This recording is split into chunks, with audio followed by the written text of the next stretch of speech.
AC के बारे में मैं आपको बता देता हूं, अल्टरनेटिंग करंट का अभी का जो हमारे पास डेटा है, लास्ट 7 ईयर्स का डेटा है बेटा, लास्ट 5 ईयर्स का डेटा है।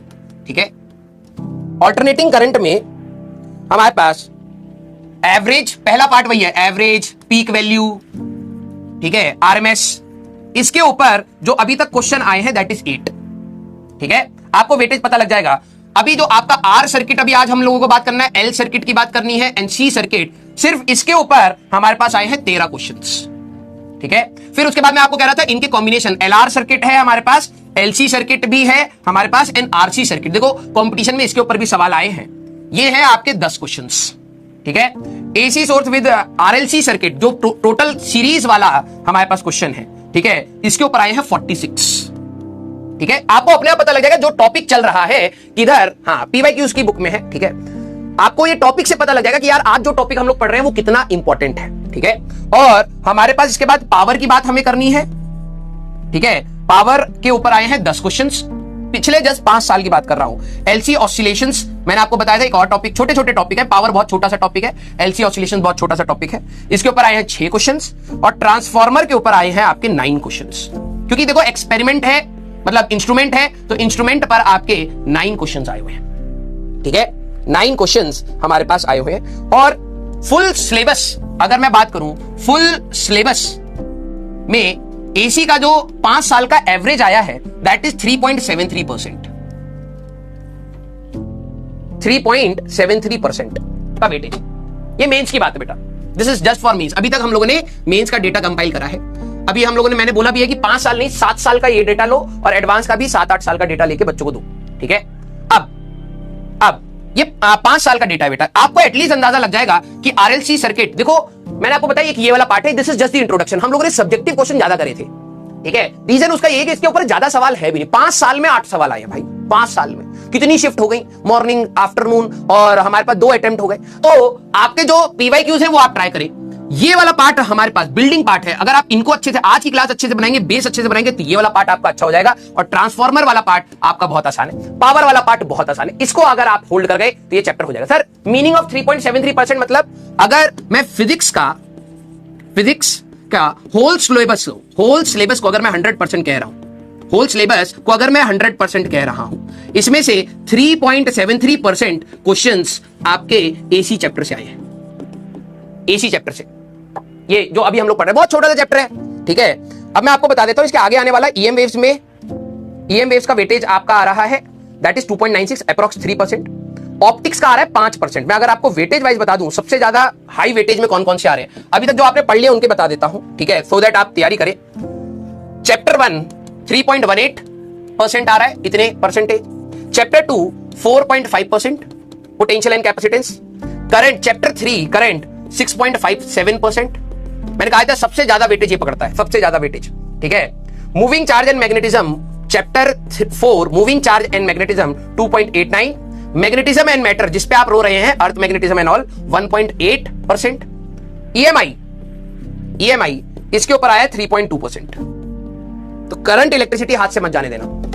ठीक है, करंट इलेक्ट्रिसिटी हाथ से मत जाने देना। Highest weightage 11th and 12th, rotation का भी मैं, थर्मो भी आपका बहुत ज्यादा पूछा जाता है, थर्मो का भी बता देता हूं आपको, सो दैट आप अपनी तैयारी ध्यान से करें भैया। इसके बाद ऑप्टिक्स आएगा, इस चैप्टर के बाद आपका 12th का ऑप्टिक्स आएगा। ऑप्टिक्स में आपका वेटेज आ रहा है, ठीक है, ऑप्टिक्स में बस 2 मिनट लगेगा, मैं आपको डेटा बता दूं सो दैट आपके दिमाग में रहे। 5% आपका ऑप्टिक्स आया है। ठीक है, आपका मॉडर्न फिजिक्स की अगर मैं बात, देखो ऑप्टिक्स कंप्लीट लोगे तो प्लस 2.3% आपका वेव ऑप्टिक्स भी जोड़ना है, वेव ऑप्टिक्स। ठीक है, मॉडर्न की बात करें 4.05 ड्यूल नेचर, 2.40 हमारे पास एटम्स एंड 3.14 आपका न्यूक्लियाई। ठीक है, सेमीकंडक्टर 4.75 और कम्युनिकेशन अगर आप लास्ट पार्ट की बात करें तो 3% ये। अब आप देख लो, this is the modern physics part. मतलब अगर आप मॉडर्न की बात करें, वेटेज देख लो भाई। मॉडर्न में ऑल्दो हम लोग 3 चैप्टर लेते हैं, लेकिन मैं सेमीकंडक्टर और उसको भी जोड़ दूं तो हमारे पास 4, 5, 6, 7, 8, 9, 10, 11, 12, 4, 16% के आसपास, तो आपके पूरे 100% में से ये लेके बैठा है। पूरे 100% में से 12वीं का आधा पार्ट जो आपका है, लास्ट के कुछ चैप्टर्स, और ये बिल्कुल आसान है। मैं आपको कहता हूं, हमेशा हर बच्चे को कहता हूं, आखिरी तक अगर आपने अपने सिलेबस को अच्छे से रिवाइज करके नहीं रखा है, आखिरी में दिक्कत यही आती है। रीजन बीइंग, आपके मॉडर्न में ड्यूअल नेचर आएगा। देखना, ड्यूअल नेचर का, ये तो मैं सिर्फ फिजिक्स की बात कर रहा हूं, ऐसा नहीं है कि केमिस्ट्री में इसके ऊपर सवाल नहीं मिलेंगे। ड्यूअल नेचर है, एटम्स है, न्यूक्लियाई है, ठीक है। आपका nuclei first order kinetic reaction है, एटम्स, बोहर मॉडल, आपको ये सारे रदरफोर्ड मॉडल, ये सारी चीजें पढ़नी है। ड्यूअल नेचर में फोटो इलेक्ट्रिक पढ़ना है, ये सारी चीजें आपकी क्लास केमिस्ट्री में भी है, तो इसमें भी क्वेश्चंस आपके बनते हैं। अगर आप सिर्फ मॉडर्न की बात करोगे तो 17-18% ये लेके चला जाता है, और बिल्कुल आसान है। आप इसको 2 बार पढ़ेंगे, अपने आप समझ आ जाएगा। तो प्लीज, हाँ, आप इस चीज को ध्यान रखना कि आज हम लोग जो पढ़ रहे हैं वो ये वाला पार्ट है, इसके ऊपर भी 13 क्वेश्चन आए हैं, तो अच्छा खासा वेटेज है। Clear clear. इसमें लॉजिक गेट का एक फिक्स्ड क्वेश्चन होता है 4.75 सेमीकंडक्टर। बच्चे जनरली आखिरी तक इतनी कम एनर्जी पर आ जाते हैं, sir pre board, sir 11th revision, ये जाता है उनका सारा, ये जाता है 16%, ये चला जाता है, ठीक है। थर्मो का मैं बता रहा था ना,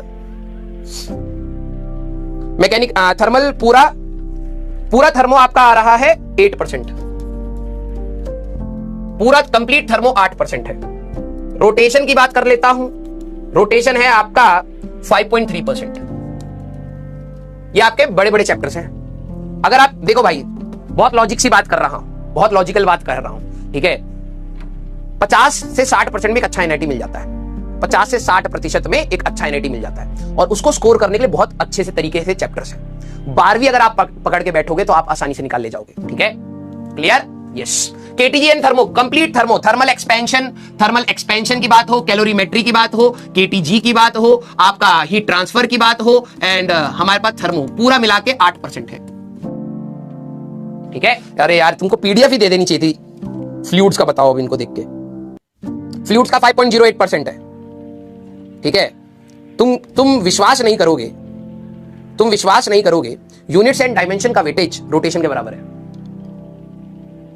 यूनिट्स एंड डायमेंशन का वेटेज रोटेशन के बराबर है, ठीक है।